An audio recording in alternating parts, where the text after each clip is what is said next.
नमस्कार, ये है न्यूज लॉन्ड्री पॉडकास्ट और आप सुन रहे हैं एनएल चर्चा। आपका खर्चा आपकी चर्चा, हफ्ता दर हफ्ता आप सुन रहे हैं एनएल चर्चा। मैं हूं मेघनाद। इस हफ्ते अतुल चौरसिया जी आ नहीं पाएंगे होस्ट करने के लिए क्योंकि उनको कोविड हो गया है, और पिछले हफ्ते भी हम एक्चुअली कर नहीं पाए क्योंकि हमारे यहाँ पर काफ़ी केसेस चल रहे हैं अभी और सब क्वारंटीन कर चुके हैं। तो मैं ऐसा एक इंसान हूँ जिसको अभी तक हुआ नहीं है, तो फिर मैं होस्ट करने के लिए यहाँ पर आपके सामने हाजिर हूँ। हम अभी रिकॉर्ड कर रहे हैं 19 नवंबर को शाम के 6 बजे, और मैं ये अभी अनाउंस कर रहा हूँ क्योंकि मुझे पता है कि हम जो विषय पे चर्चा करने वाले हैं उसमें इतने रैपिड डेवलपमेंट्स हो रहे हैं अभी, तो फिर इसके बाद जो भी होगा वो आपको न्यूज़ से ही मिलेगा, और हम अभी तक जो भी हुआ है उसके बारे में बात करेंगे। और हम स्पेसिफिकली आज वैक्सीन्स, कोविड वैक्सीन्स पर बात करने वाले हैं, और इस पर चर्चा करने के लिए आज हमारे साथ एक बहुत ही खास मेहमान है, डॉक्टर मधु गुप्ता। नमस्कार डॉक्टर मधु गुप्ता। नमस्कार। नमस्कार। डॉक्टर गुप्ता पीजीआई एमईआर में एक प्रोफेसर है, post graduate institute of medical education and research Chandigarh में। वो एक वैक्सीनोलॉजिस्ट है। इन्होंने काफ़ी एक्सटेंसिवली काम किया है एज एन इन्वेस्टिगेटर और को इन्वेस्टिगेटर WHO के साथ, यूनिसेफ के साथ, और वो अभी फ़िलहाल कोविड वैक्सीन पर काम कर रही है, और inequalities on health, maternal health और इन्फेक्शियस डिजीज़ में इनका एक्सपर्टीज़ है। तो आपका बहुत शुक्रिया डॉक्टर गुप्ता हमारे साथ जुड़ने के लिए। थैंक यू, धन्यवाद। मुझे काफ़ी खुशी है, मैं यहाँ पे आपने मुझे इनवाइट किया है इस विषय पे चर्चा करने के लिए। जी। और हमारे साथ जुड़ रहे हैं शार्दुल। शार्दुल, कैसे हो? अच्छा हूँ। Hello everyone. वहाँ पे कोविड का क्या सिचुएशन है भोपाल में? वही थोड़ा बहुत त्योहार में सब जगह बढ़ने लगा, बट रिलेटिवली इस बार भोपाल में कम पॉजिटिव पाए गए। अच्छा। और हमारे साथ जुड़ रहे हैं बिहार से आनंद। हेलो आनंद। नमस्कार। नमस्कार। वहाँ पर क्या सिचुएशन है कोविड का? यहाँ यह सब चीज नियंत्रण में है। यह तो कोई चर्चा का विषय ही नहीं है यहाँ। अखबारों से भी गायब हो गया है। अरे, पर अभी तो इलेक्शंस हुए, इतने सारे रैलीज हुए, उसके बाद कोई स्पाइक दिखाई दिया? नहीं है, काफी दिनों से यहाँ नहीं है। और मेरे ख्याल से जो पॉजिटिविटी रेट है वो भारत में सबसे कम जिन राज्यों में है उनमें बिहार आ गया है। अच्छा। और मोर्टेलिटी रेट भी 0 से दशमलव कुछ है, मतलब 1 भी नहीं है, तो इसलिए। अच्छा। तो हम आगे बढ़े इससे पहले शार्दुल, मैं आपसे रिक्वेस्ट करूंगा कि हमको हेडलाइंस बता दे। इस बार हमारी हेडलाइंस कोविड से जुड़ी हुई हैं। तो पहले बीते हुए कल देश में 45,576 45,576 नए कोविड के मामले दर्ज किए गए, जिससे भारत में कोविड मरीजों की कुल संख्या 89,58,483 हो गई है। मॉडर्ना की वैक्सीन, मॉडर्ना एक अमेरिकन कंपनी है, कोविड वैक्सीन ने 94.5 यानी लगभग 95% उसकी एफिकेसी, उसकी प्रभावी शक्ति है। और यूएस के काफी लोगों का कहना है, खासतौर से उनके infectious disease official Anthony Fauci का, कि ये एक अंधेरे मार्ग पर आखिरी रोशनी की तरह हमें दिख रहा है। भारत बायोटेक, जो भारत की कंपनी है, कोवैक्सीन, वो भी अपने टेस्टिंग के तीसरे चरण पर पहुंच गई है, जिसे आखिरी फेज भी कहते हैं। तो उससे भी काफी उम्मीदें लगाई जा रही हैं। इस फेज में करीब 26,000 पार्टिसिपेंट, मतलब लोग भाग ले रहे हैं। रशिया की जो वैक्सीन है स्पुतनिक 5, उसको भी काफी सराहना मिल रही है, लेकिन कई लोग उसके टेस्टिंग मेथड्स पर सवाल उठा रहे हैं। बट नॉनदलेस रशिया के राष्ट्रपति व्लादिमीर पुतिन ने कहा है कि भारत में उसका प्रोडक्शन स्पुतनिक 5 का स्टार्ट हो सकता है। दिल्ली में केसेस की संख्या काफी बढ़ी त्योहार के सीजन में, और मरने वालों की संख्या भी काफी तेजी से बढ़ी, जो दर थी। लेकिन दिल्ली के स्वास्थ्य मंत्री सत्येंद्र जैन का कहना है कि दिल्ली में कोविड की तीसरी वेव अब खत्म हो चुकी है, तो हमें लॉकडाउन करने की कोई आवश्यकता नहीं। वैसे इसके ऊपर शायद चर्चा में अभी हम बात करेंगे। हाई कोर्ट में भी आज सुनवाई हुई, जिसके बाद दिल्ली सरकार ने आनन फानन में कुछ कदम उठाए हैं। 2,000 रुपए वो कुछ लगाने वाले फाइन मास्क नहीं पहनने के लिए। हाँ, पहले वो 500 के करीब था, 500 से 1000, लेकिन उन्होंने बढ़ा के 2000 कर दिया है। अब गाड़ी के अंदर भी आपको पहनना है और छोटी छोटी चीजें। ये वैसे शार्दुल, सॉरी इंटरप्ट कर रहा हूँ, पर ये इम्प्लीमेंट कौन करेगा, कुछ बताया क्या? नहीं, अभी नहीं है, अभी तो थोड़ी 1-2 घंटे पहले की बात। हाँ।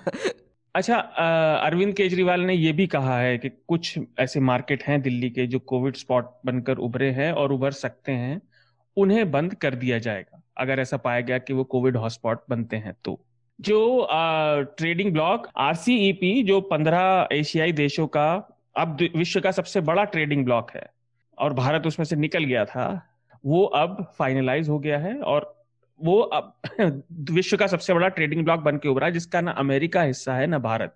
ये चीन जिसका मुख्य भागीदार है और चीन ही बाकियों को सपोर्ट कर रहा है। और ये लोग कह रहे हैं कि कोविड से जो व्यापार में देशों में जो आर्थिक कमी आई है उसको ये लोग संभालेंगे। बिहार की बात करें तो बिहार में NDA चुनाव जीत गया, इतने सारे कयासों के बावजूद। हम पिछले हफ्ते नहीं थे तो ये हेडलाइन भी जोड़नी जरूरी है। भाजपा के 2 उप मुख्यमंत्री बने हैं और सुशील मोदी उनमें से एक भी नहीं है। सुशील मोदी को अब वापस दिल्ली भेज दिया गया है। और जो 2 नए उप मुख्यमंत्री हैं उनके नाम है तारकिशोर प्रसाद और रेणु देवी। तारकिशोर प्रसाद के पास सारे वो विभाग चले गए जो सुशील मोदी के पास थे और रेणु देवी के पास है नारी उन्नति का विभाग। सुप्रीम कोर्ट ने उत्तर प्रदेश सरकार को केरला के जर्नलिस्ट सिद्दीक कप्पन की गिरफ्तारी में और केस ना आगे बढ़ने के लिए नोटिस इशू किया। अमित शाह ने उसकी सुनवाई शायद कल है, राइट? 20 तारीख को सुप्रीम कोर्ट में। हाँ, मुझे वो जानकारी नहीं, आप बता रहे हैं तो बिल्कुल होगी। अमित शाह ने जम्मू कश्मीर की पार्टियों ने मिलकर जो चुनाव लड़ने का फैसला किया और उन्होंने एक गुप्त कर डिक्लेरेशन पे साइन किए जिसमें कांग्रेस भी पार्टी है। अमित शाह ने उसको विदेशी ताकतों से समझौता करके देश की संप्रभुता पे कुछ हमला करने का कुछ तो आरोप लगाया। उसके बाद कांग्रेस पीछे हट गई है। एक और जरूरी हेडलाइन और उसके बाद अपन चर्चा पर चलेंगे। पिछले सप्ताह INB मिनिस्ट्री ने नोटिस जारी किया कि जितने भी इंटरनेट न्यूज प्लेटफॉर्म हैं और OTT प्लेटफॉर्म जैसे आपका Amazon, Netflix, इस तरह के, ये सब अब सूचना और प्रसारण मंत्रालय के अंदर आएंगे। वो उनको रेगुलेट कैसे करेंगे इसके बारे में अभी तक उन्होंने कोई भी डिक्लेरेशन या कोई भी पॉलिसी अनाउंस नहीं की है, जो कि बहुत संगीन है क्योंकि असल में बात हो रही थी और सुप्रीम कोर्ट ने भी कहा था कि आपको टीवी पर जो झूठी न्यूज फैल रही है उसको रोकने का करना चाहिए, लेकिन सरकार इंटरनेट के पीछे आ रही है। जी। तो हम आज की चर्चा वैसे तो हम कोविड और उनके उसके वैक्सीन के तक सीमित रखेंगे, पर अगर हमको समय मिला तो हम ये रेगुलेशन पर भी बात करेंगे थोड़ा सा, और आनंद से थोड़ा सा हम बिहार के बारे में भी सुनेंगे कि वहाँ पर क्या डेवलपमेंट्स हुई है, क्योंकि पिछले हफ्ते हम चर्चा कर नहीं पाए तो फिर इस पर भी आई थिंक बात करना थोड़ा ज़रूरी है। तो पहले पार्ट में डॉक्टर मधु हमारे साथ रहेंगी और उसके बाद वो हमको छोड़ के चले जाएंगे, फिर हम ये चर्चा आगे लेके जाएंगे। डॉक्टर मधु, हमको पहले एक थोड़ा सा ओवरव्यू दे दीजिए कि कौन सा प्रॉमिसिंग वैक्सीन हम तक पहुंच पाएगा और कब तक पहुंच पाएगा। सबसे बेसिक सवाल। ठीक है। उससे भी एक्चुअली बहुत सारे वैक्सीन डेवलप हो रहे हैं। अगर मैं बात करूं कि कितनी तरह के वैक्सीन डेवलप हो रहे हैं मोटे मोटे तौर पर, तो ये 4 तरह के वैक्सीन डेवलप हो रहे हैं। पहला जो वैक्सीन है, जैसे अगर आपको मतलब साइंटिफिक हो जाएगा थोड़ा सा, अगर सेल्स का स्ट्रक्चर पता हो कोरोना वायरस का, तो उसकी एक आउटर लेयर होती है जिसमें कुछ प्रोटीन्स होते हैं, जिसमें जो सबसे ज्यादा इम्पोर्टेंट जरूरी प्रोटीन है वो है एस प्रोटीन। तो जो कोरोना की शेप है वो उसकी वजह से है। उसके अंदर बस सिंपल एक RNA होता है विच इज जो कि मतलब कि आगे उसको ग्रो करने में मदद करता है RNA। तो पहली तरह का जो वैक्सीन डेवलप हो रहा है वो RNA को लेके डेवलप हो रहा है। तो जो ये मॉडर्ना कंपनी है या फिर ये फाइजर है, तो ये इस तरह का वो अंदर से RNA लेके उसको मैसेंजर RNA mRNA का वैक्सीन बना रहे हैं। इस वैक्सीन में अभी जैसे आपने शुरू में बताया कि काफी सफलता प्राप्त हुई है, और जो एक वैक्सीन डेवलप करते हैं उसकी जो स्टेजेस होती हैं, फेज 1, 2 एंड 3। फेज 3 के बाद वो मार्केट में आ जाता है, उसको लाइसेंस मिल जाता है, उसका फेज 4 होता है। तो फेज 3 में आ चुके हैं। फेज 3 के जो उन्होंने शुरू के रिजल्ट्स पता किए, उसमें ये पाया गया कि वो 95% तक इफेक्टिव हैं, डिजीज को प्रिवेंट कर सकते हैं।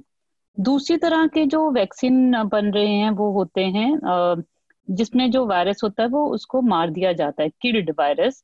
उससे ये होता है कि वो डिजीज नहीं करेगा बॉडी में, लेकिन एंटीबॉडी सुरक्षा पैदा कर सकता है अच्छा। बॉडी के अंदर इनएक्टिवेटेड। जैसे भारत बायोटेक है, तो वो जो उसका वैक्सीन है वो इनएक्टिवेटेड है। सो वो भी फेज 3 में पहुंच चुका है। अच्छा। फेज 3 में जैसे आप बता रहे थे 26,000 पार्टिसिपेंट्स उन्होंने रिक्रूट करने हैं। तो तीसरी तरह का जो वैक्सीन है वो है वायरल वेक्टर वैक्सीन। उसमें क्या किया जाता है कि जो कोरोना वायरस है उसका एक छोटा सा जीन लेके एक दूसरे वायरस में डाल दिया जाता है। दूसरा वायरस है जैसे अडीनो वायरस। वो जो वायरस है वो जो आम इंसानों में बीमारी नहीं करता, वो चिंपैंजी का वायरस है। तो ये भी एक न्यू टेक्नोलॉजी है, वायरल वेक्टर। तो जो ऑक्सफोर्ड वैक्सीन है जो एस्ट्राजेनिका बना रहा है, या फिर जो रशियन वैक्सीन है स्पुतनिक वी, और जो वुहान में जो वैक्सीन बन रहा है वो इस टेक्नोलॉजी को यूज करके बना रहे हैं। सो ये जो वैक्सीन है जो हम भी इंडिया में जो सीरम इंस्टीट्यूट ऑफ इंडिया है वो कोविशील्ड के नाम से ये वैक्सीन बना रहे हैं। और मैं जो जिस पे स्टडी कर रही हूँ करंटली वो कोविशील्ड ही है। तो उन्होंने टेक्नोलॉजी सारी ऑक्सफोर्ड एंड एस्ट्राजेनिका से ली है और मैन्युफैक्चर वो सीरम इंस्टीट्यूट ऑफ इंडिया में कर रहे हैं। तो ये जो वैक्सीन, ये वैक्सीन भी फेज 3 ऑलमोस्ट इनका कंप्लीट है। सो काफी आगे चल रहा है ये। और इंडिया में हम इसको कंपेयर कर रहे हैं कोविशील्ड और ऑक्सफोर्ड वैक्सीन को, देखने के लिए कि दोनों एक तरह से इम्यूनिटी प्रोड्यूस करते हैं कि नहीं। अच्छा। और जो वैक्सीन है ऑक्सफोर्ड वैक्सीन, वैसे ये यूएस में, यूके में, ब्राजील, साउथ अफ्रीका में फेज 3 इनके ट्रायल्स ऑलमोस्ट कंप्लीट होने वाले हैं। तो काफी आगे चल रहा है। और आप बोल रहे थे चौथा भी कोई टाइप है? हाँ, चौथा बता हाँ, रही हूँ। हाँ। जो चौथा है वो है लाइव अटेन्यूएटेड। सो लाइव अटेन्यूएटेड में ये होता है कि जैसे कोरोना वायरस है उसको बहुत बार ग्रो किया जाता है, सब कल्चर करते हैं, उसमें क्या रहता है कि वायरस तो जिंदा रहता है लेकिन वो इतना वीक हो जाता है कि वो बीमारी नहीं पैदा करता, वो एंटीबॉडीज प्रोड्यूस कर पाता है। सो ये इस तरह के, जैसे लाइव अटेन्यूएटेड अभी हमारे पास मीजल्स है, बीसीजी है, ये लाइव अटेन्यूएटेड ऑलरेडी हैं। सो और भी कंपनीज है, I think Johnson and Johnson, they are working on, मतलब वो बना रहे हैं इसके ऊपर, लाइव वैक्सीन के ऊपर वो टेक्नोलॉजी यूज कर रहे हैं। अच्छा। सो ये 4 तरह की मतलब डेवलपमेंट हो रही है। और जो मैंने आपको बताया एमआरएनए, एक और भी होता है वायरस लाइक पार्टिकल्स, उसमें फिफ्थ बता रही हूँ, वायरस लाइक पार्टिकल्स। उसमें बेसिकली जैसे एस प्रोटीन जो मैंने आपको बताया था कि बाहर की जो मेम्ब्रेन होती है उसमें जो प्रोटीन है उसको ले लिया जाता है, या फिर कोई भी कंपोनेंट वायरस का लेके जो ये एंटीबॉडीज प्रोड्यूस कर सके, वो कंपोनेंट लेके ये वैक्सीन बनाए जा रहे हैं। तो वायरस लाइक पार्टिकल्स के ऊपर भी कंपनीज हैं जो काम कर रही हैं, वो भी इस तरह के वैक्सीन बना रहे हैं। सो अभी जो हमारे पास जो एविडेंस है, आप सॉरी आप कोई सवाल पूछ नहीं, रहे वही थे? मैं पूछ रहा था कि इनमें से अभी आपके हिसाब से सबसे इफेक्टिव कौन सा होगा, और मतलब कौन सा सबसे आगे चल रहा है, या फिर ये सब सिमिलरली डेवलप हो रहे हैं? तो अभी मैं ये कहूंगी कि जैसे ये मॉडर्ना और फाइजर ने जो इफेक्टिवनेस निकाली है, इन्होंने बहुत कम सैंपल साइज पे निकाली है। जैसे अगर उन्होंने 25,000 पे स्टडी करनी है तो उन्होंने पहले 94 वॉलंटियर्स में ही देखा है ये। तो मतलब अगर आपने थाउजेंड्स में करनी है 94, तो मतलब कम भी हो सकता है। सो अभी हमारे पास एविडेंस नहीं है कि पूरा इफेक्टिवनेस कितनी होगी। सो जो मॉडर्ना और फाइजर, इन्होंने बहुत अर्ली प्रिलिमिनरी एनालिसिस किया है, सिर्फ 100 से भी कम लोगों का। फेज 3 में जो उन्होंने 25,000 या 30,000 करने थे उसमें से सिर्फ उन्होंने 100 का ही एनालिसिस किया है। और जो ये है कोविड को ऑक्सफोर्ड वैक्सीन वाला जो स्टडीज चल रही हैं, उसके रिजल्ट्स भी आने वाले हैं, तो वो भी उम्मीद है कि वो भी काफी इफेक्टिव होंगे। उन्होंने अपने प्रीलिमिनरी एनालिसिस करके रिजल्ट्स नहीं बताए हैं। वो भी बहुत प्रॉमिसिंग लग रहा है, बहुत इफेक्टिव लग रहा है। और इसमें से एक जस्ट रिलेटेड सवाल था कि आपने अभी 5 टेक्निक्स बताए जिससे वैक्सीन बनाया जाएगा, तो इसमें कॉस्ट वेरिएशन भी काफ़ी होगा मुझे लग रहा है। तो फिर इसमें से सबसे चीपेस्ट और बेस्ट पॉसिबल ऑल्टरनेटिव कौन सा होगा, क्योंकि भारत जैसे देश में हमको ये बात के बारे में सोचना ही पड़ेगा। बिल्कुल बिल्कुल। जो देखिए सिंपल सी बात है, जो वैक्सीन बाहर डेवलप हो रहे हैं वहां पे कॉस्ट ऑफ प्रोडक्शन वैसे ही ज्यादा है। इसीलिए भारत की कंपनीज जो हैं वो अपने यहाँ बना रही हैं। जैसे सीरम इंस्टीट्यूट ऑफ इंडिया जो है वो वर्ल्ड की सबसे बड़ी मैन्युफैक्चरर है, और क्योंकि वो भारत में बनता है तो cost of manufacturing, labour, equipment सब कम हो जाता है। उन्होंने एक न्यूज आइटम भी निकाली थी जिसमें उन्होंने ये बताया था, गवर्नमेंट को कॉल की थी कि 200 रुपए की एक डोज मिलेगी। तो देखा जाए तो वो काफी अफोर्डेबल है, काफी रीजनेबल उन्होंने उसकी कॉस्ट रखी थी। जैसे भारत बायोटेक बना रहा है तो उसका भी मतलब ये एस्टिमेट किया जा सकता है, क्योंकि भारत में बन रही है तो उसकी कॉस्ट कम होगी। लेकिन जैसे जो वैक्सीन बाहर बन रही है, इवन जो ऑक्सफोर्ड वैक्सीन भी बन रही है, वो हमें महंगी पड़ सकती है। जो मॉडर्ना, फाइजर, वो उनके साथ तो एक और भी है आई वुड मतलब प्रॉब्लम नहीं कहना चाहिए मुझे, पर उनकी रिक्वायरमेंट है। जो वो mRNA वैक्सीन है वो अगर हम उसको -70 या -80 में नहीं रखेंगे तो वो पोटेंट नहीं रहेगा, वो इफेक्टिव नहीं रहेगा, तो वो बिखर जाएगा। सब जीरो टेम्परेचर में रखना पड़ेगा उसको, सब जीरो पे, हाँ, -70 या -80।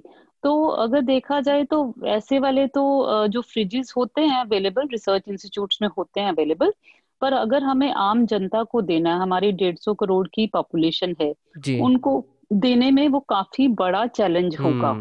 जबकि जो ये ऑक्सफोर्ड वैक्सीन है, जो भारत बायोटेक भी जो बना रहा है, इनकी ऐसी रिक्वायरमेंट नहीं है।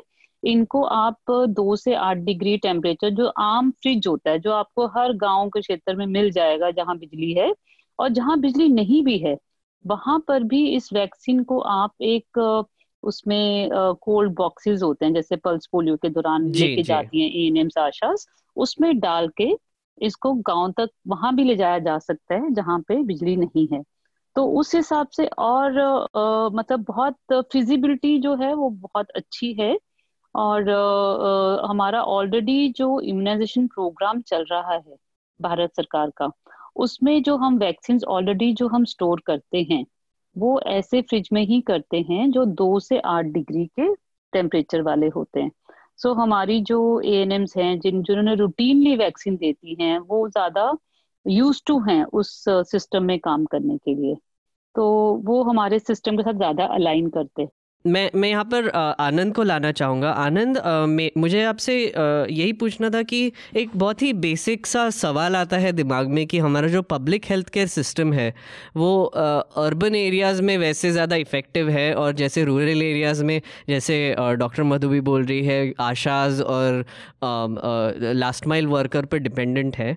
तो फिर ये वैक्सीन डिलीवरी के टाइम पे आपको कैसे लगता है कि क्या क्या प्रॉब्लम्स आ सकते हैं और हम इसको कैसे सॉर्ट कर सकते हैं? मेरे ख्याल से इसमें जो है जो कोर टीम जो रहेगी, जो मुख्य टीम, वैक्सीन एडमिनिस्ट्रेशन की टीम या फिर उसके स्टोरेज की टीम, या वो तो जो है विशेषज्ञ टीम ही होगी जो कि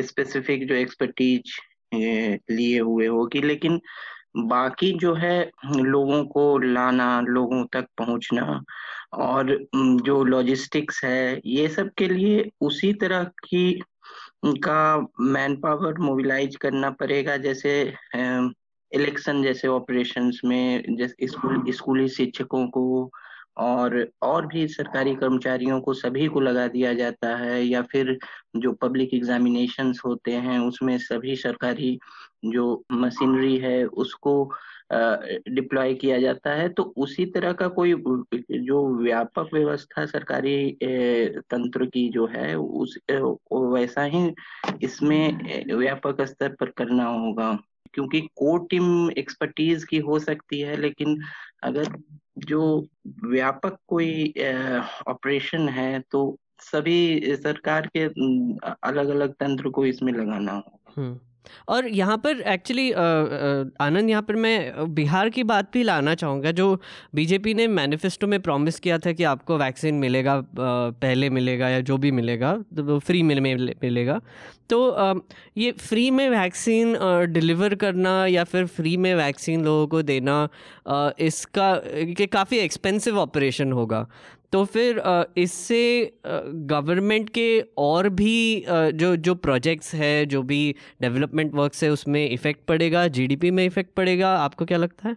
हाँ, वो पड़ सकता है, वो पड़ सकता है। उसको मतलब कि इन्होंने अकाउंट में लेकर चले होंगे, लेकिन ये सिर्फ एक राज्य तक सीमित तो रहेगा नहीं। अब उस तरह से एक कॉम्पिटिटिव वेलफेयरिज्म में अन्य राज्यों ने भी इसे कमिट कर दिया है। मेरे ख्याल से मध्य प्रदेश ने किया है, कर्नाटक ने किया है, और भी राज्य जो हैं, इससे अगर एक राज्य इसे फ्री अवेलेबल करा देता है तो दूसरे राज्य सरकारों पर एक नैतिक दबाव बन जाएगा कि आप भी करें, प्रेशर बन जाएगा जी।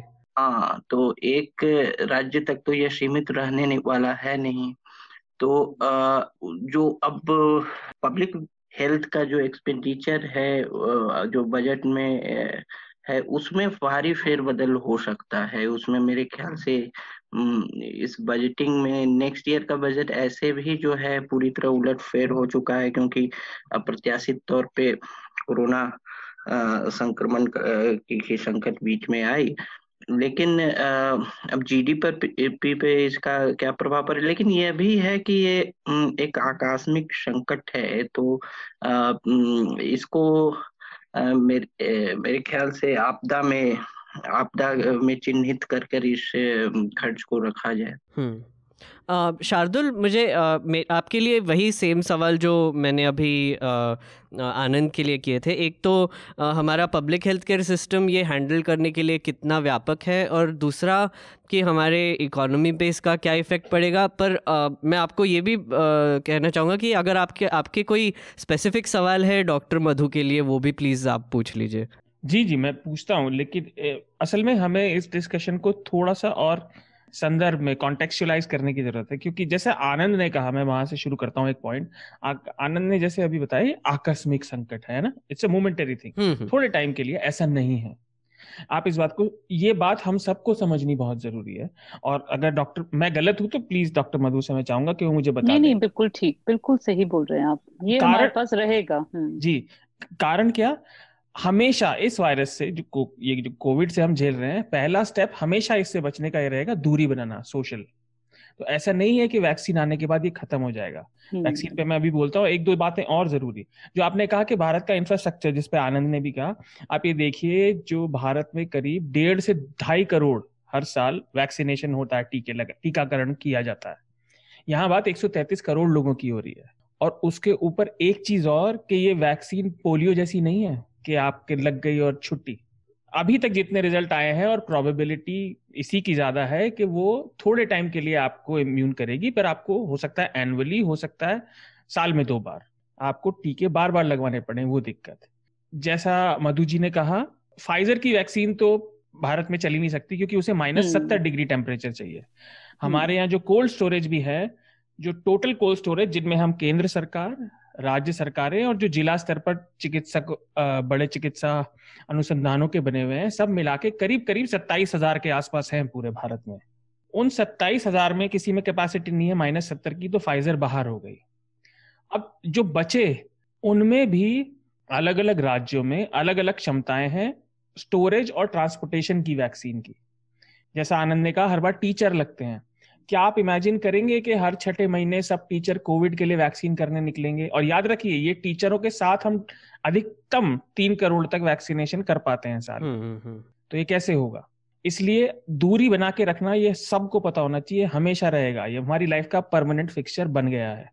वैक्सीन, जो दूसरा तरीका है कोविड से लड़ने का, जो हम बात कर रहे हैं वैक्सीन, वो असल में वैक्सीन करती क्या है, हमारे शरीर की इम्यूनिटी, प्रतिरोधी क्षमता को टेम्परेरीली या परमानेंटली बढ़ा देती है।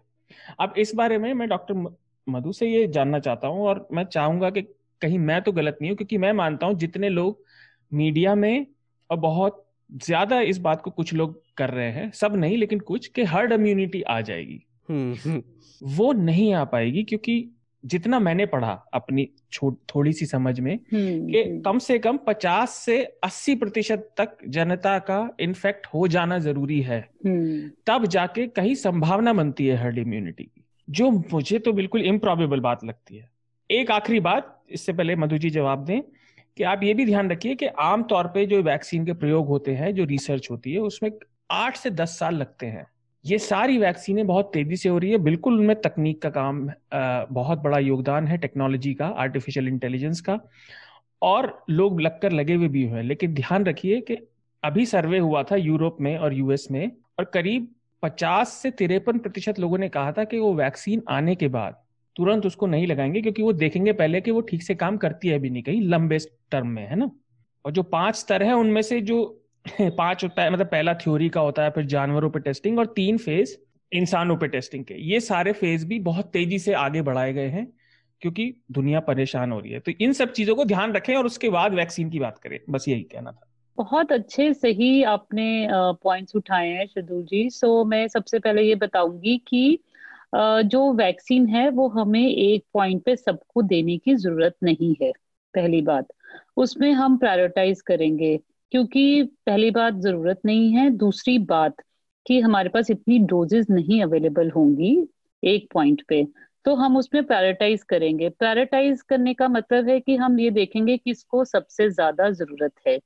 उस जरूरत वाली जो लिस्ट है उसमें आते हैं हमारे जो कर्मचारी जो स्वास्थ्य सेवाओं में लगे हुए हैं, फ्रंट लाइन वर्कर्स, जिनका रिस्क ज्यादा है, क्योंकि उनके ही कांटेक्ट में ज्यादा कोरोना पॉजिटिव केसेस आएंगे।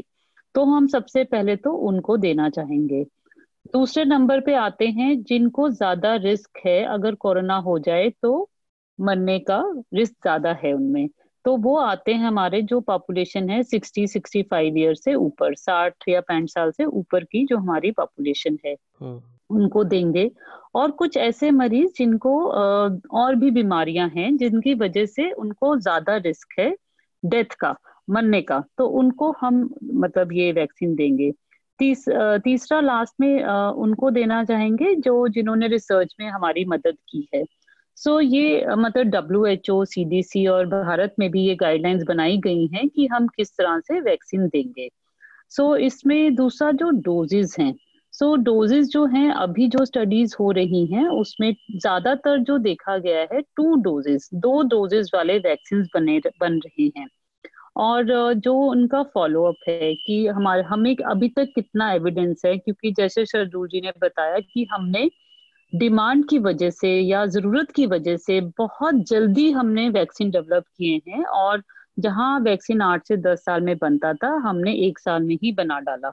सो अभी तक जो हमारे पास जो एविडेंस है वो हमारे पास मैक्सिमम 1 साल का एविडेंस है फॉलोअप, जो हम जिसमें हम ये देख सकते हैं कि 1 साल तक कितनी प्रोटेक्शन हमें ये वैक्सीन दे पाएगा। और अगर साथ के साथ हम कर सकते हैं, आगे भी स्टडीज कर सकते हैं, लाइसेंस मिलने के बाद भी स्टडीज कर सकते हैं देखने के लिए कि इनका लॉन्ग टर्म इफेक्ट क्या आया है। पर अभी तक मतलब किसी भी स्टडी में कोई मेजर खतरा नहीं पाया गया है किसी वैक्सीन से रिलेटेड जो अभी डेवलप हो रहे हैं। सो पर यही बात बिल्कुल सही है कि अभी तक जो एविडेंस है हमारे पास मैक्सिमम 1 साल तक का ही है। सो 2 डोजेज हैं, वो भी इंजेक्शंस लगने हैं। तो इसमें मतलब ऐसा नहीं है कि हमने कैंपेन मोड में करना है जैसे मीजल्स रूबेला में करते थे स्कूलों को इन्वॉल्व करके, और वो इसमें हम मतलब स्टेप वाइज कर सकते हैं कि हमारी कितने इस जो मैंने आपको बताए कैटेगरीज उसमें कितनी पॉपुलेशन होगी और उसके अकॉर्डिंगली हम उनको इनका टीकाकरण कर सकते हैं। अब जो इस तरह के वैक्सीन होते हैं जनरली वो वैक्सीन जो वायरसेस होते हैं जैसे इन्फ्लुएंजा का वायरस है वो म्यूटेट कर जाते हैं 1-2 साल में, और अगर हम उनके लिए वैक्सीन एक तरह का बनाते हैं और अगर वो वायरस म्यूटेट कर जाए तो वो एक नया वायरस हो जाता है। तो जो पुराना वैक्सीन बनाया गया वो हो सकता है नए वाले जो म्यूटेटेड वायरस है उसके प्रति वो काम ना करे।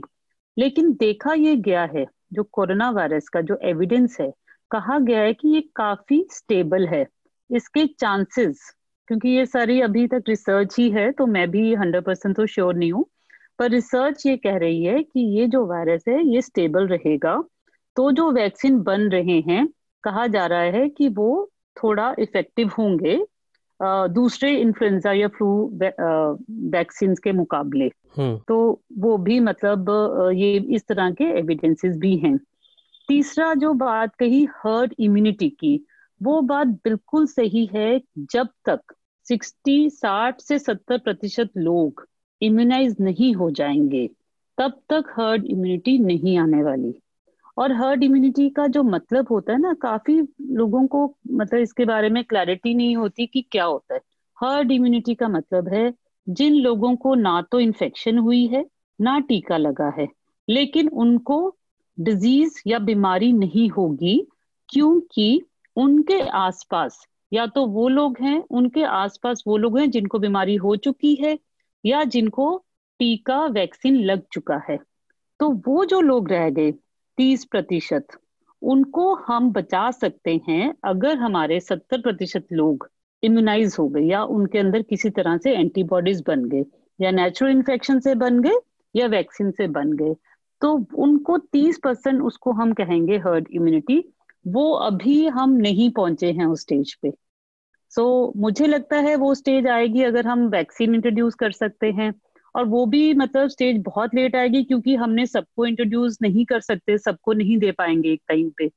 तो हमें जो ये बात है कि वैक्सीन नहीं, जब नहीं है तो वो जो 3 चीजें हैं, 4 चीजें, वो हमें करने की अभी भी बहुत ज्यादा जरूरत है। और वैक्सीन आ जाएगा तो भी सबको नहीं मिलेगा, स्टेजेस मतलब फेजेस में मिलेगा। तो वो करने की बहुत ज्यादा जरूरत है। मास्क पहनना बहुत जरूरी है, एक दूसरे के साथ सोशल डिस्टेंसिंग, जो हमारा 2 गज की दूरी रखना बहुत जरूरी है, हाथ की सफाई रखना बहुत जरूरी है, और अगर आपको लक्षण आ रहे हैं तो जांच करवाना जरूरी है।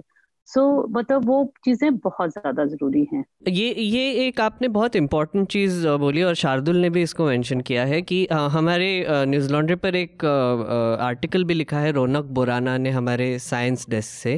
उन्होंने ये भी लिखा है कि हमें क्यों एक्साइट नहीं होना चाहिए जब भी ऐसी न्यूज़ आती है, कोई भी वायरस की एफिकेसी या इफ़ेक्टिवनेस हमको दिखाई देती है, क्योंकि इफ़ेक्टिवनेस एक बात है और इसका डिप्लॉयमेंट और कहाँ से कहाँ तक जाएगा, प्रायोरिटी लिस्ट क्या होगी, ये इतने सारे कॉम्प्लिकेटेड इश्यूज़ है।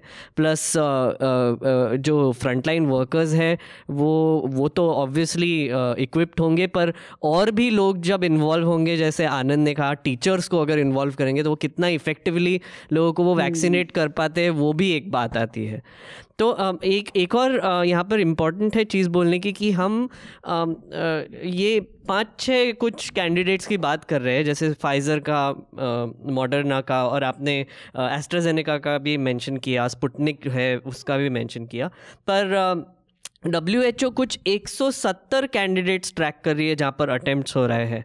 तो ऐसे क्यों हो रहा है कि ये बस 5-6 ही नाम आगे आ रहे हैं, और क्या ऐसे है कि वो 170 अटेम्प्ट्स में से बाकी कुछ प्रॉमिसिंग ही नहीं है?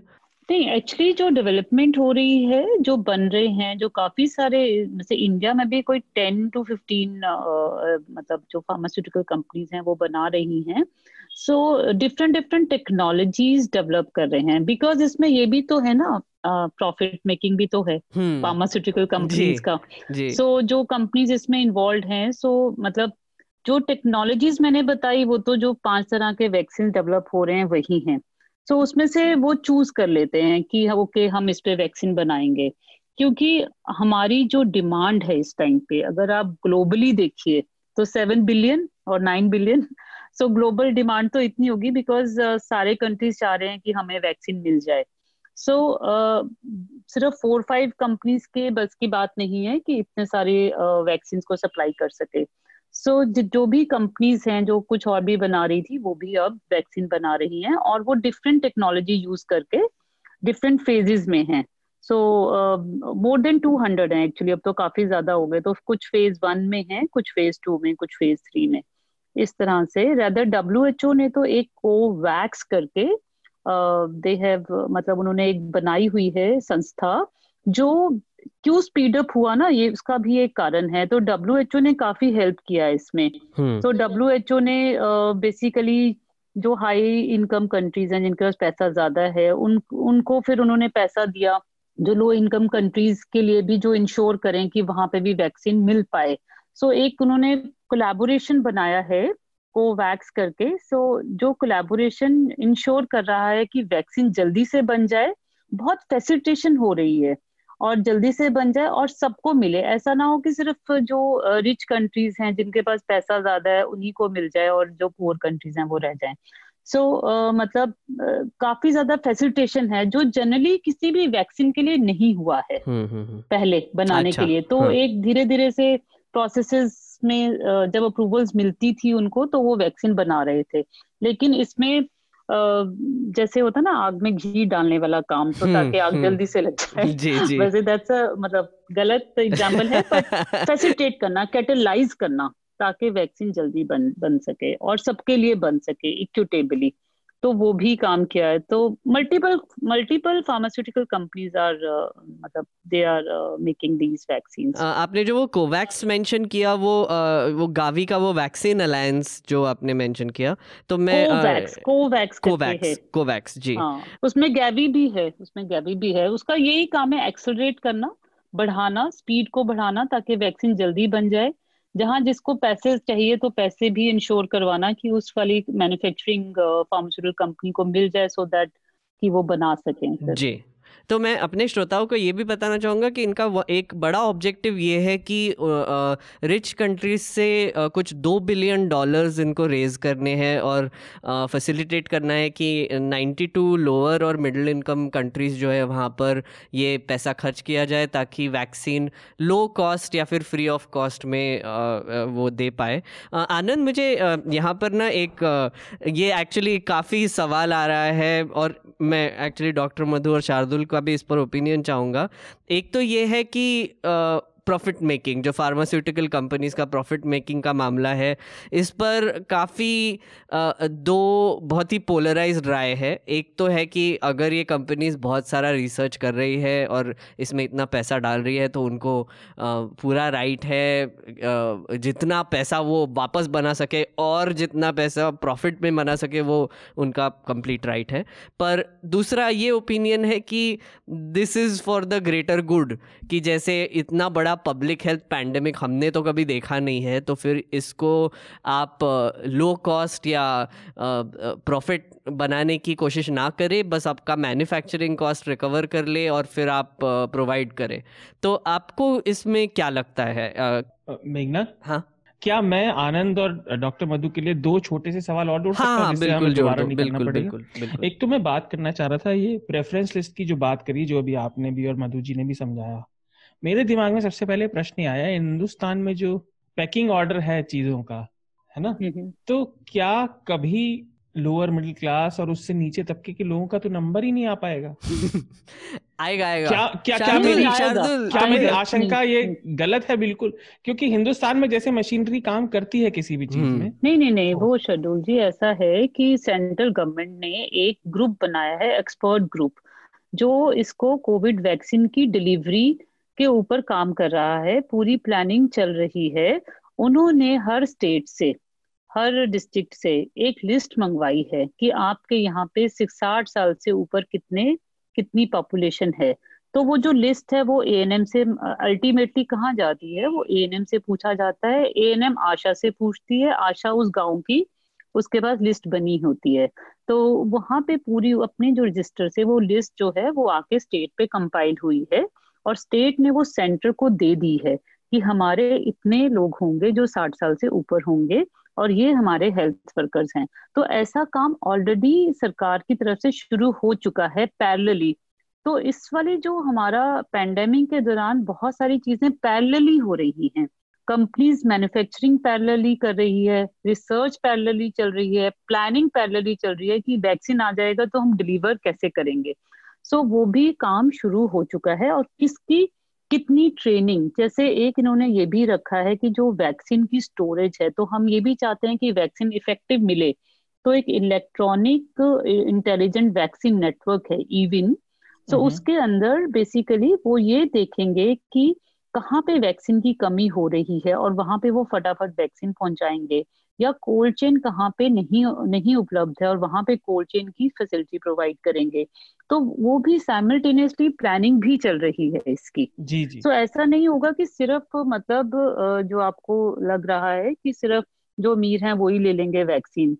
सो ऐसा नहीं होगा, बिकॉज गवर्नमेंट इंश्योर कर रही है, ग्रुप बन गया है, नीति आयोग के जो चेयरपर्सन है वही इस ग्रुप के भी चेयरपर्सन हैं, और मिनिस्ट्री के भी इसमें मेंबर्स हैं, बाकी रिप्रेजेंटेटिव्स भी हैं एएम शिपमर के, डीएचआर के। सो ये ग्रुप इस पे ऑलरेडी काम कर रहा है, ये इंश्योर करने के लिए कि इक्विटेबल डिस्ट्रीब्यूशन हो वैक्सीन की। जी मधु जी, दूसरा मेरा सवाल था, उस पर आनंद भी टिप्पणी करे, बस मैं उसके बाद नहीं बोलूंगा, उसके बाद जब बारी आएगी तब है कि ये जो सब बात करते हैं, जैसे आपने भी बताया कि जो मेडिकल फ्रंटियर पे जो लोग हैं, जैसे आप भी हैं, जो डॉक्टर्स लड़ रहे हैं, उनके परिवारों में जो इस सब ड्यूटी और ये पूरे पैंडेमिक की वजह से जो उनके परिवारों के अंदर जो छोटा छोटा कोहराम हर घर में है और मेडिकल परिवार में, उसके बारे में कोई बात नहीं कर रहा है, कोई सोच नहीं रहा है, क्योंकि मेडिकल फैटर्निटी में बहुत भयंकर फटीग है।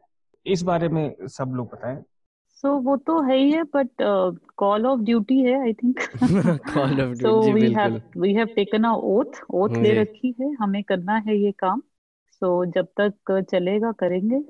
फटीग तो है, बट ये भी है कि हमें तो अपनी ड्यूटी करनी है, जी चाहे जी। जो भी सर्कमस्टांसेस हों। आनंद, मेरा जो सवाल था वो एक प्रॉफिट मेकिंग पर, और आपको कुछ और इसमें ऐड करना होगा तो। आपका सवाल जो था उस पर तो यही कहूंगा कि उसमें एक संतुलन जो है बनाने की जरूरत है, और विशेष परिस्थितियों में प्रॉफिट मेकिंग को कई बार प्राइवेट कंपनियों ने दरकिनार किया है, लेकिन यह जो आधुनिक राज्य या कल्याणकारी राज्य और की अवधारणा जो आधुनिक राज्य में है, तो बहुत हद तक पब्लिक हेल्थ जो है वो एक स्टेट का उत्तरदायित्व तो हो जाता है, खासकर इन विषम परिस्थितियों में। तो जैसे एक मॉडल हमारे पास पहले भी है कि आयुष्मान भारत का, जिसमें प्राइवेट हॉस्पिटल्स में भी लोग सुविधाएं ले रहे हैं, लेकिन सरकार सब्सिडाइज कर रही है। तो जो मैन्युफैक्चरिंग है वो अब at least cost of production recover करते हुए प्रॉफिट मेकिंग नहीं भी हो तो उसका मूल्य निर्धारण उस स्तर पे हो सकता है, लेकिन सरकार या तो सब्सिडाइज करे या फिर जैसी बात चल रही थी चुनाव घोषणा पत्रों में भी आया कि मुफ्त करे। तो ये अभी जो मैकेनिज्म है वो वर्कआउट होना बाकी है, या हुआ भी होगा, मुझे आधिकारिक स्तर पर कुछ बात हुई होगी, और जैसा मधु जी बता रही थी वर्किंग ग्रुप है इसका, और उस पर कुछ हुई होगी, लेकिन कुछ बीच का रास्ता उसमें निकलेगा। दूसरी बात है, जो आर्थिक और सामाजिक समूह है वहां तक यह पहुंच पाएगा या नहीं। तो जैसे आपदा सामग्री की भी डिलीवरी जो हुई उस पे स्केप्टिसिज्म बहुत थी, लेकिन जो जिला स्तर पे डेटा है, भारत जो है प्रशासनिक तौर पे डेटा रिच कंट्री है, क्योंकि जिला प्रशासन के पास जो बेनिफिशियरीज हैं, टारगेट ग्रुप्स जो होने चाहिए, जो सामाजिक या आर्थिक पायदान पर नीचे हैं, उनका डेटा और कई सामाजिक कल्याण के कार्य या जो बेनिफिट्स के बहुत अलग अलग कार्यक्रम चल रहे हैं, तो डिस्ट्रिक्ट एडमिनिस्ट्रेशन जो है उसके पास डेटा रिच ऑर्गेनाइजेशन होती है। जो डिस्ट्रिक्ट एडमिनिस्ट्रेशन है, डिस्ट्रिक्ट मजिस्ट्रेट हैं, वेलफेयर ऑफिसर्स हैं, डेवलपमेंट ऑफिसर्स हैं, जो जिला स्तर पर जाइएगा तो इनके पास डेटा और नेटवर्किंग काफी होती है। अगर इच्छा शक्ति रहे तो ये काफी हर तरह के परिवार तक पहुंच सकते हैं। अभी जैसे कि कोविड के दौरान ही जो राशन है या अनाज के वितरण वगैरह को लेके काफी स्केप्टिसिज्म है, कई जगह ने खामियां भी रही होंगी, लेकिन जैसे बिहार में ही काफी इसकी डिलीवरी जो है गांव-गांव में, मैं जहाँ तक घूमा, गांव-गांव तक लोगों तक पहुंचा था। तो ऐसा और लोगों का उस पर पॉजिटिव फीडबैक भी है, उतना भी जो नकारात्मक नहीं है जितना कि कई बार हम एक तरह के न्यूज स्टोरीज में पढ़ लेते हैं। तो ऐसा नहीं है, अगर इच्छा शक्ति हो, प्रशासनिक तंत्र मजबूत हो तो गांव-गांव तक पहुंचा जा सकता है। एक डॉक्टर मधु, एक आखिरी सवाल और उसके बाद हम आपको फ्री करेंगे, पर ये एक्चुअली एक बहुत इम्पोर्टेंट सवाल है जो आई थिंक आगे जाके आएगा या फिर ऑलरेडी आने लगा है, जो कि वैक्सीन हेजिटेंसी को लेकर है। हेजिटेंसी का मतलब हिचकिचाहट। कुछ लोग वैक्सीन लेने से अभी हिचकिचा रहे हैं। आई थिंक एक सर्वे हुआ था जहाँ पर बोला गया था कि इंडिया में फिर भी लोगों के दिमाग में अभी तक ये हिचकिचाहट कम ही है, पर फिर भी अभी जैसे हम ये इन्फॉर्मेशन एज में रह रहे हैं और जैसे फेक न्यूज़ स्प्रेड हो रहा है और लोग कुछ भी अनशन बातें बिलीव करने लगते, तो कुछ मिस इन्फॉर्मेशन स्प्रेड होने के लिए इतना टाइम भी नहीं लगेगा। तो एक मैं आर्टिकल पढ़ रहा था हिंदू में, जो हाइडी जे लार्सन, एक इम्यूनाइजेशन एक्सपर्ट है, उन्होंने बोला कि हेजिटेंसी हॉटस्पॉट्स हमको इमीडिएटली आइडेंटिफाई करने चाहिए और वहाँ पर एक पैरेलल कॉन्फिडेंस बिल्डिंग, मतलब लोगों को वैक्सीन्स के बारे में बताने के लिए और ये डिजीज़ के बारे में बताने के लिए थोड़े से प्रोग्राम्स भी अभी लॉन्च करने चाहिए। तो इसके बारे में डॉक्टर मधु आपका क्या कहना है, और ये किस हद तक हमको हमारे लिए खतरा बन सकता है कि लोग वैक्सीन लेना ही बंद कर दे कि कुछ फेक न्यूज़ व्हाट्सएप पे पढ़ लिया या फिर कुछ किसी ने बता दिया? ये काफी सही सवाल है, और जो वैक्सीन हेजिटेंसी है ये काफी बड़ा खतरा बन सकता है। तो इससे पहले, कोरोना से पहले, जो वैक्सीन हेजिटेंसी की वजह से जो हमारा बच्चों में एक्चुअली हमारे देश में ज्यादा इम्यूनाइजेशन का प्रोग्राम बच्चों की टीकाकरण से जुड़ा हुआ है। तो कई जगहों पे अगर गलत इस तरह से सोशल मीडिया पे आ जाए, जैसे हमारा अभी मीजल्स रूबेला कैंपेन चला था, तो उसके अंदर कुछ भी व्हाट्सएप पे मतलब गलत इन्फॉर्मेशन जाने की वजह से गलत धारणाएं बन गई थी और लोगों ने साफ मना कर दिया था कि हम ये वैक्सीन नहीं लगवाएंगे अपने बच्चों को। तो ये काफी बड़ा खतरा बन सकता है। और फिर उसके लिए जरूरी है, जैसा कि आप बता रहे हैं, कि वैक्सीन में हम कैसे उसमें ट्रस्ट और लोगों का उसमें फिर से जगाएं, और वो थोड़ा सा चैलेंजिंग हो सकता है।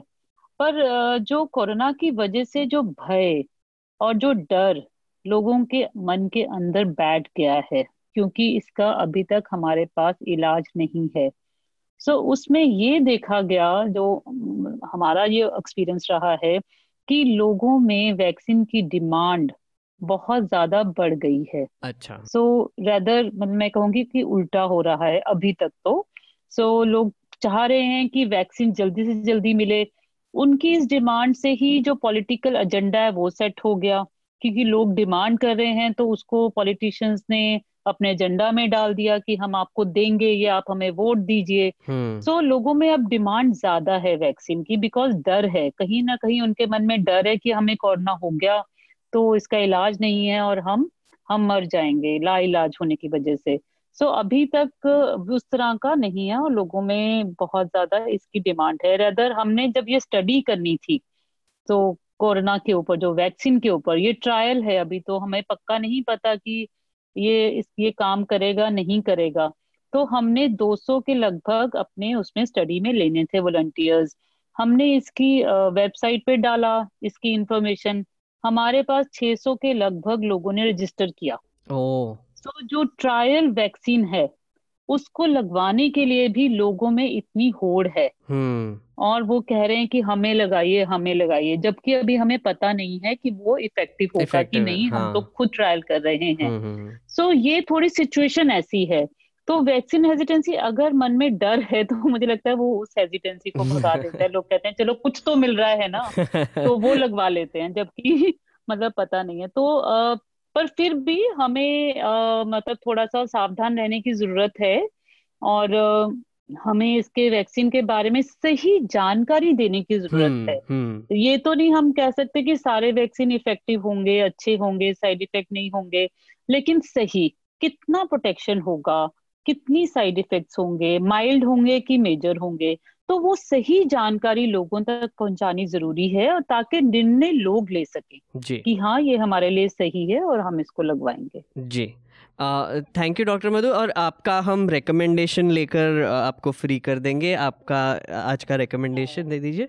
सो रिकमेंडेशन है, एक किताब है कोविड-19 के ऊपर जो अभी अभी लॉन्च की है। WHO के हैं डॉक्टर चंद्रकांत लहरिया, डॉक्टर गगनदीप कांग हैं जो कि वैक्सीनोलॉजिस्ट हैं खुद भी और डायरेक्टर रह चुकी हैं वो translational health and science technology Delhi में, और प्रोफेसर हैं माइक्रोबायोलॉजी की CMC वेलोर में।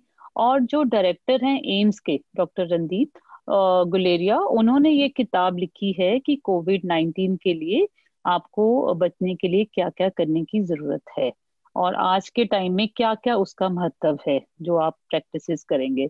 तो मेरे ख्याल से ये किताब एक बहुत सही समय पे आई है, और मैं रेकमेंड करती हूँ कि आप जी इसे जरूर पढ़िएगा जी। जी। Thank you so much doctor Gupta. आप हम हमारे साथ जुड़ी और हमको इतना सारा इन्फॉर्मेशन दिया।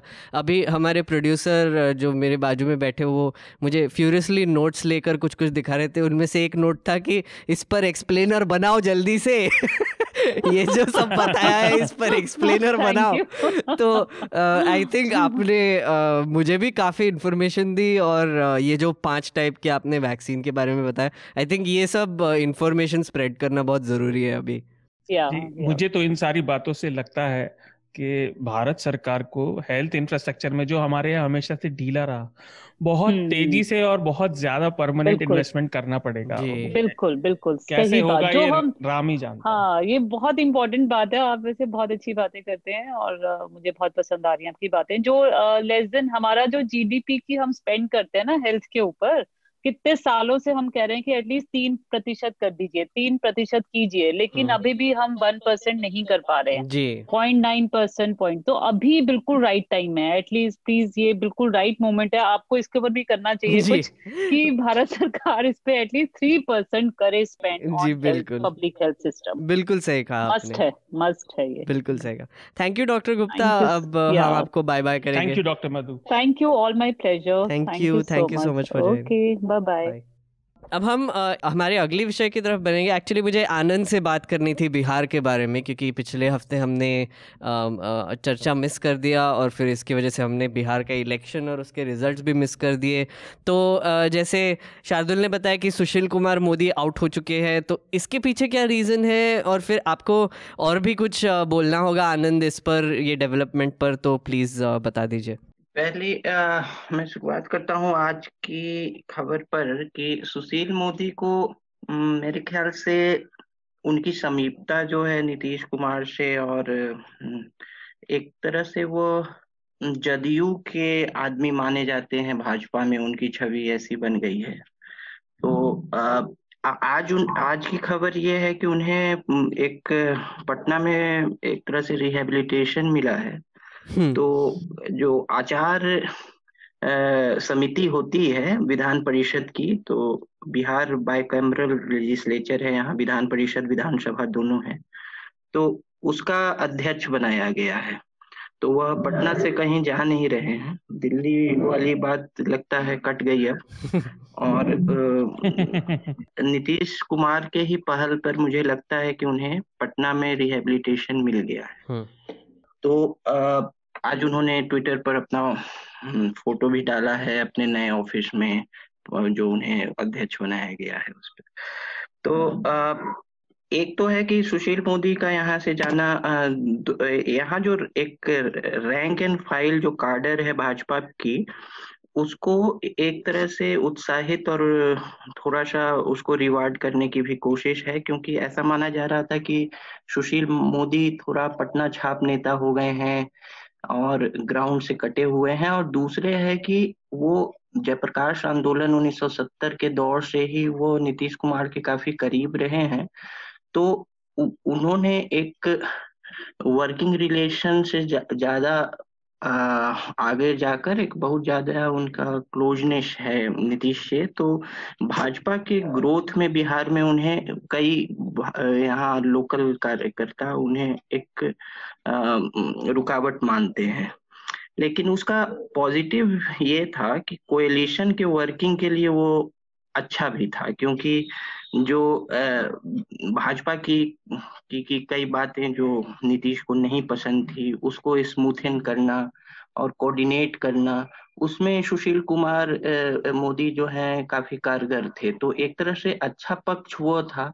लेकिन भाजपा के लिए खासकर काडर का ये हमेशा से शिकायत रहा कि वह जो है वो संगठन से कटे हुए नेता हैं, और अब संगठन से पे उतने उत्तरदायित्व नहीं उठाते हैं जितना वो नीतीश सरकार का उठाते हैं, जिसको उन्होंने कई बार इसको जो आरोप को खारिज किया है, कई तर्क उन्होंने दिए हैं। लेकिन एक और तीसरी बात है कि इसमें जो है इस चुनाव नतीजों के बाद जो ग्राउंड के कार्यकर्ता है उनको उत्साहित करना और तो एक है ही, और ईबीसी जो है एक्सट्रीमली बैकवर्ड क्लासेस, जो कि ओबीसी के अंदर एक सब कैटेगरी बनी, उसमें भाजपा चाह रही है कि उसमें अपना एक सपोर्ट बेस बनाना। तो रेणु देवी का लाना और फिर तारकिशोर प्रसाद का लाना, एक और उसमें समीकरण यह है कि सीमांचल जो है, सीमांचल पश्चिम बंगाल से जो है एक बॉर्डर शेयर करता है, तो एक टोन सेट करना। जो उप मुख्यमंत्री हैं तारकिशोर प्रसाद, वो सीमांचल क्षेत्र से आते हैं, कटिहार से। तो एक टोन सेट करना अगले वर्ष जो पश्चिम बंगाल में जो चुनाव होंगे, वो भी एक उद्देश्य हो सकता है। अच्छा, शार्दुल, आपको कोई इस पर टिप्पणी करनी है बिहार इलेक्शन से लेके, या फिर कुछ और आपको बात करनी होगी? बिहार से रिलेटेड तो हमने जब पहले बात करी थी, आपको याद होगा, हमने नहीं बात करी थी कि ये शायद पहली बार हुआ कि बेरोजगारी, मतलब एक एसेंशियल मुद्दा जो लोगों के जीवन से जुड़ा है, बेरोजगारी चुनाव का एक अहम मुद्दा बना। हालांकि रिजल्ट देखने के बाद ये नहीं लगा कि पूरी तरह उस पर वोट हुआ, पर उस पर ओपिनियन अलग अलग हो सकता है। नहीं, पर ये बोलना गलत है मुझे लगता है, क्योंकि मे बी लोगों को ये लगा कि बेरोजगारी हटाना भी सबसे इफेक्टिव नीतीश कुमार ही कर सकते, इसलिए उनके लिए वोट दिया। मैं वही तो कह रहा हूँ, उस पर ओपिनियन अलग हो सकता है। बट मुझे बड़ी खुशी है कि इस बार मेन मुद्दा ऐसा रहा जो लोगों के जीवन से जुड़ा हुआ है, एसेंशियल मुद्दे जो है उस पर हमारे चुनाव आएंगे तो हम सबके लिए बेहतर है, चाहे रिजल्ट कुछ भी हो चुनाव का। अच्छा, इस बार भी जो परमानेंट हमेशा की तरह कांग्रेस ही सबसे फिसड्डी रही। कांग्रेस ने सोचा कि अपन आजकल राहुल गांधी खूब और उनकी बहन प्रियंका गांधी काफी समाचारों में है, तो हम ज्यादा सीट लेते हैं, लेकिन इस बार भी उनकी परसेंटेज नीचे ही गिरी। और तीसरा, चिराग पासवान पे अगर आनंद कुछ बता सके। चिराग पासवान ने इतना लंबा खेला, पर मुझे तो लगा वो हिट विकेट हो गए। उन्होंने शॉट तो बहुत जबरदस्त मारने की कोशिश की, पर बल्ला ही टकरा गया। तो ये उनके बारे में क्या विचार है आपका भी और आनंद का भी? आनंद? हाँ, तो ये है कि मेरे ख्याल से ये वेवलेस इलेक्शन था, इसमें कोई वेव नहीं था। इसलिए ये कहना कि ये मुद्दा महत्वपूर्ण हुआ, ये नहीं हुआ, ये सब विश्लेषण के लिए ठीक है। लेकिन मुझे लगा कि ये दो अलग अलग सामाजिक जो गठबंधन है, सोशल कोएलिशंस जो हैं, दो अलग अलग जो महागठबंधन और एनडीए जिसका प्रतिनिधित्व करती है, उसके बीच का एक रेस था। और एक अतिरिक्त कॉन्स्टिट्यूएंसी जो नीतीश ने 15 वर्षों में बनाई है कि गवर्नेंस को भी एक कॉन्स्टिट्यूएंसी बना लिया है। तो इस बीच एक बहुत क्लोज रेस था जिसमें थोड़ा आगे निकल गए नीतीश। एक बहुत क्लोज रेस में ऐसे देख सकते हैं, ऐसे विस्तार में मैंने इसका पे एक विश्लेषण लिखा है और कई लोगों ने लिखा है, आप उसे पढ़ सकते हैं। कई लोगों ने इस पे। दूसरी है अनएम्प्लॉयमेंट, एक ऐसा थोड़ा लेवल ऑफ जनरलिटी है, ये एक बहुत सामान्य मुद्दा है जो कि हर इलेक्शन में मुद्दा हो सकता है या किसी इलेक्शन में नहीं। तो क्योंकि अनएम्प्लॉयमेंट, पॉवर्टी, ये सब ऐसे मुद्दे हैं जो कि बहुत सामान्य मुद्दे हैं, ये हर इलेक्शन में मुद्दा हो सकता है। गरीबी हटाओ, बेरोजगारी हटाओ, या किसी में नहीं। तो लेकिन हाँ, वो है कि गवर्नेंस से जुड़े मुद्दे, जिसमें अनएम्प्लॉयमेंट भी है और भी कई मुद्दे, ये सब आया। लेकिन क्या है कि नीतीश को, सरकार को नापने का अगर यार्डस्टिक जो है पिछले 5 साल रहता तो वो मुश्किल में पड़ सकते थे। लेकिन उनको नापा गया उससे पहले के 10 साल से, जिसमें उनका इम्प्रेसिव प्रभावशाली रिकॉर्ड था। और उसके पहले 15 साल का जो जंगल राज वगैरह का आया, तो उससे नापा गया तो नीतीश फिर भी आगे दिखे। तो नीतीश को अगर नापा जाता पिछले 5 साल के उन्हीं के खिलाफ, मतलब नीतीश ऑफ लास्ट 5 years, पिछले 5 साल के नीतीश, उसके पहले के 10 साल, तो इस बार कोएलिशन मैनेजमेंट में उनकी राजनीतिक जो है एनर्जी काफी लगी है पिछले 5 साल में, जिससे गवर्नेंस से फोकस थोड़ा सा हटा था उनका। अच्छा, क्योंकि कोएलिशन मैनेजमेंट में और कुछ चीजें हैं जिसके इम्प्लीमेंटेशन में, जिसके कार्यान्वयन में जो लोअर लेवल ब्यूरोक्रेसी ने उतनी अच्छी कोऑर्डिनेशन नहीं दिखाई थी पिछले 5 साल जितना कि पहले 10 साल। अब पहले 10 साल में थोड़ा परिवर्तन का भी लहर था, क्योंकि कई चीजें नहीं हुई थी। अभी जो है नेक्स्ट स्टेज पे ले जाना था। मैं दूसरे शब्दों में कहूँ तो नीतीश ने पहले 10 सालों में बिहार को वो दिया जिसको बिहार की जरूरत थी। अब है कि बिहार को जिसकी आकांक्षा है 5 साल में, तो पिछले 5 साल में आकांक्षा तक नहीं ले गए, जरूरत तक तो बिहार की पूरी कर दी, जैसे कि मूलभूत जरूरतें, बिजली, सड़क और कई चीजों को रेगुलराइज करना वगैरह। लेकिन अब आकांक्षा का समय आ गया है डेवलपमेंट में, उसमें अब नीतीश को चुनौती है, और ये 5 साल उसके लिए महत्वपूर्ण हो। जी, आई थिंक हमारा समय ख़त्म हो चुका है और अब हम रिकमेंडेशन राउंड की तरफ मुड़ेंगे। पहले मैं शार्दुल को कहूँगा कि शार्दुल, आपका रिकमेंडेशन दे दीजिए। मेरे 3 रिकमेंडेशन हैं इस बार। पहला, न्यूज़ लॉन्ड्री हिंदी पर एक आर्टिकल है डाउन टू अर्थ के आभार से। कोविड-19 ने भारत को कुपोषण की ओर धकेला है। उसने बताया है कि भारत में बच्चों की हालत कुपोषण के मामले में पहले ही खराब थी और कोविड से उस पर क्या असर पड़े हैं वो जरूर पड़े। दूसरा, हम बात कर रहे थे बिहार की, और बिहार के बारे में लोग बात करते हैं कि वो राजनीतिक रूप से इतना इम्पोर्टेंट है और हमेशा से रहा है। तो एंशिएंट हिस्ट्री एनसाइक्लोपीडिया में काफी साल पहले मैंने पेज देखा था, वो बड़ा छोटे में, बहुत लंबा नहीं, लेकिन क्रक्स बताता है एंशिएंट बिहार के रीजन का, मगध साम्राज्य के बारे में। तो वो, और तीसरा है एक बुक अभी अभी रिलीज हुई है, मैंने उसके ऑथर का इंटरव्यू भी किया, द वाटर फिनिक्स। ये एक बचपन से अब्यूज हुई लड़की और वो कैसे उससे उभरती है, उसके बारे में उनकी अपनी जीवन कथा है, बहुत ही ज्यादा अच्छी है, वो पढ़े। जी, आनंद, आपके रिकमेंडेशन? देखिए, चूंकि बिहार चुनावों की बात हुई, तो मैं मीडिया में कई तरह के इसके विश्लेषण आए, बहुत तरह की टिप्पणियां आई। मैं एक टिप्पणियों का समूह करता हूं, क्योंकि ये एक समाजशास्त्री हैं, Patna based Asian development research institute से जुड़े हुए सोशल साइंटिस्ट हैं, सैबल गुप्ता।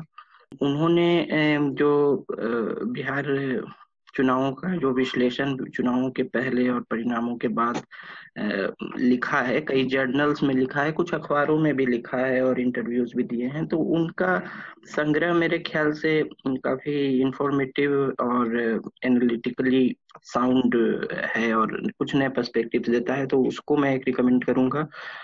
यही है इस बार, यही है जी।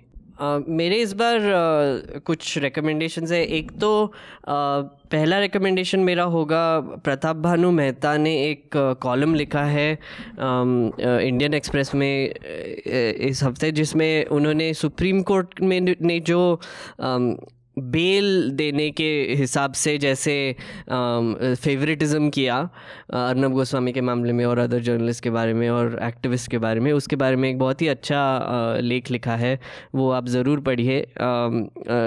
इसका टाइटल है SC was never perfect but the signs are that it is slipping into judicial barbarism। तो ये एक काफ़ी अच्छा पर्सपेक्टिव लगा मुझे, वो आप पढ़िए। दूसरा रिकमेंडेशन है कि मुझे काफ़ी लोगों ने पहले से बोला था कि आप न्यूज़ रूम देखिए, एरन सॉर्किन ने जो एक शो बनाया है वो बहुत अच्छा है, और मैंने काफ़ी टाइम तक डिले किया, पर इस हफ्ते मैंने सोचा चलो घुस ही जाते हैं इसमें, और इतना अच्छा शो है वो, मतलब वैसे तो अभी थोड़ा डेटेड हो गया है, 2011 और 2012 और 2013 में बेस्ड है, तो वो ओबामा के टाइम पे जो इवेंट्स हुए थे उस पर, उसके इर्द गिर्द है। पर फिर भी आज भी देखेंगे तो इतना ही उसके डायलॉग्स और उसके कैरेक्टर डेवलपमेंट उतने बढ़िया है। तो वो मैं एक रेकमेंड करना चाहूँगा। पहला सीजन तो बहुत ही अच्छा है। हाँ, और तीसरा रिकमेंडेशन एक गेम है मेरा, मैंने एक गेम खेलना शुरू किया है, दे आर बिलियंस।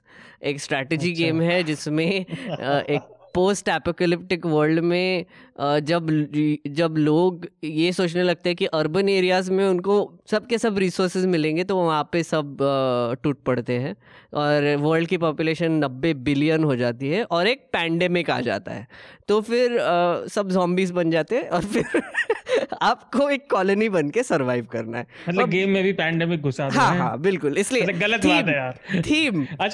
अच्छा मेघनाथ, मेरा सब जनता की तरफ से भी और अपनी तरफ से भी आपसे एक बहुत इंपॉर्टेंट सवाल है। बोलो। और ये जानना बहुत जरूरी है पब्लिक के लिए कि आप मॉन्स्टर हंटर वर्ल्ड क्यों नहीं खेलते? मैंने खेला है, मेरे PS पर है, वो काफी खेला है मैंने, पर वो आफ्टर अ पॉइंट वो बहुत बड़ा ग्राइंड हो जाता है और फिर ऐसा लगता है कि यार मैं क्यों कर रहा हूँ। क्या तुम्हारे पास उसका आइसबोर्न एक्सटेंशन नहीं है? नहीं, अभी तक नहीं लिया वो मैंने। वो ही उसका असली जूल है, मैंने तो खरीदा भी नहीं था आइसबोर्न आने से पहले। अरे मैं देखता हूँ, मैं चेकआउट करूँगा। आ जाओ भाई, लोग सब इंतजार कर रहे हैं, सब। ठीक है। और इस हफ्ते मैं एक्चुअली आपको एक छोटी सी कहानी बताना चाहूँगा। हमारे न्यूज़ लॉन्ड्री के साथ एक बहुत ही अम्यूजिंग, क्या बोलेंगे, विचित्र चीज़ हुई। अजीब विचित्र चीज़ हुई। ये सुप्रीम कोर्ट में कुछ हियरिंग चालू है कि टीवी जो तबलीगी जमात का जो कवरेज हुआ था उस पर बेसिकली टीवी न्यूज़ ने बहुत ही घिनौना कवरेज किया था। आपको तो याद ही होगा, आपने देखा भी होगा, पढ़ा भी होगा कि उन्होंने कोरोना बॉम्ब बोल दिया और फिर तबलीगी जमात को इस्तेमाल करके पूरा मुस्लिम समाज को ही ब्लेम करना शुरू कर दिया स्प्रेड के लिए। तो इस पर जमाते हिंद नाम की एक ऑर्गेनाइजेशन है, उन्होंने एक सुप्रीम कोर्ट में पिटिशन फाइल किया कि ये इनके टीवी मीडिया हाउसेस के अगेंस्ट एक्शन लेना चाहिए। तो इसकी हियरिंग शुरू है और हुआ क्या कि सुप्रीम कोर्ट ने उनको बोला, सेंट्रल गवर्नमेंट को बोला कि आप हमको बताइए कि आप ये रेगुलेट कैसे करेंगे और आप ये कैसे इंश्योर करेंगे कि ऐसा कवरेज फिर से ना हो। तो सुप्रीम कोर्ट ने जो उनका रिस्पांस था वो था कि अरे पर ये तो कवरेज अच्छा था, और उन्होंने एक न्यूज़ लॉन्ड्री का रिपोर्ट दिखाया उसमें जो कि हमारे न्यूज़ लॉन्ड्री हिंदी के मेरे कॉलीग ताहिर ने लिखा था, जिसमें उसने ये लिखा था कि तबलीगी जमात वाले लोगों की थोड़ी सी गलती थी, लेकिन उसका इस्तेमाल करके आपने जब मुस्लिम समुदाय को विक्टिमाइज़ किया या डिमोनाइज किया, वो गलत था। तो उन्होंने वो लेकिन की बात इग्नोर कर दिया और उन्होंने अपने एफिडेविट में सुप्रीम कोर्ट को बोला कि न्यूज़ लॉन्ड्री तो बोल रहा है कि इसका फेयर कवरेज हुआ था और उनकी गलती थी। तो आयुष ने इस पर एक रिपोर्ट किया है और शार्दुल, मुझे ऐसे लगा इस बार कि यार हम अच्छे ऑर्गेनाइजेशन के लिए काम करते हैं, नहीं? मतलब सुप्रीम कोर्ट हमको दोनों तरफ से, एक तो डिजिटल मीडिया को बंद करने की कोशिश कर रहे हैं, ऊपर से अपनी ही आर्ग्यूमेंट आगे रखने के लिए भी हमारे ही रिपोर्ट्स यूज कर रहे हैं। मतलब इतना मजा आ रहा है ना मुझे। तो देखो ऐसा है ना, हाँ, कि हमारे यहाँ बात होती है तथ्यों पे, अब वो उन्हें तोड़ने मरोड़ने के लिए भी तथ्य तो चाहिए ही, वो तो न्यूज़ लॉन्ड्री पर ही मिलेंगे। एग्जैक्टली। और वही इसीलिए जब आपको तथ्य वाली खबरें चाहिए तो फिर न्यूज़ लॉन्ड्री को सब्सक्राइब कीजिए। और आपको मतलब इतने एग्जांपल्स दे देंगे अब हम कि हमारे रिपोर्ट्स कहाँ कहाँ इस्तेमाल हो रहे हैं और किस किस चीज़ के लिए इस्तेमाल हो रहे हैं। और वो इस्तेमाल इसलिए हो रहे हैं क्योंकि वो तथ्यों के आधार पर है। ओपिनियन बाद की बात है, पर पहले फैक्ट बेस्ड रिपोर्टिंग होती है। और हमारे पास एक बहुत ही सॉलिड रिपोर्टर्स की टीम है, जैसे अभी आयुष, ताहिर, बसंत सब अपने लगे हुए हैं, आकांक्षा और निधि भी उत्तर प्रदेश में है। तो इसके लिए पैसा लगता है। तो अगर आपको और अच्छे रिपोर्ट्स चाहिए, फैक्ट बेस्ड रिपोर्ट्स चाहिए, तो कृपया न्यूज़ लॉन्ड्री के लिए सब्सक्राइब कीजिए, हमारे वेबसाइट पर जाइए। और 300 रुपये लगते हैं महीने के, तो कर ही लीजिए अब तो। और इसी नोट पर मैं आज की चर्चा ख़त्म करूँगा। थैंक यू आनंद और थैंक यू शार्दुल। धन्यवाद शार्दुल और मेघनाथ। Thank you. और मैं ये इच्छा करता हूँ कि अतुल सर ठीक हो जाए, जल्दी से और वापस होस्ट करने आ जाए और मुझे अपने ऑकवर्ड हिंदी से बचा ले। चलिए मिलते हैं, बाय। न्यूज लॉन्ड्री के सभी पॉडकास्ट टिचर, आईट्यूज और दूसरे पॉडकास्ट प्लेटफॉर्म पे उपलब्ध हैं। खबरों को विज्ञापन के दबाव से आजाद रखें, न्यूज लॉन्ड्री को सब्सक्राइब करें।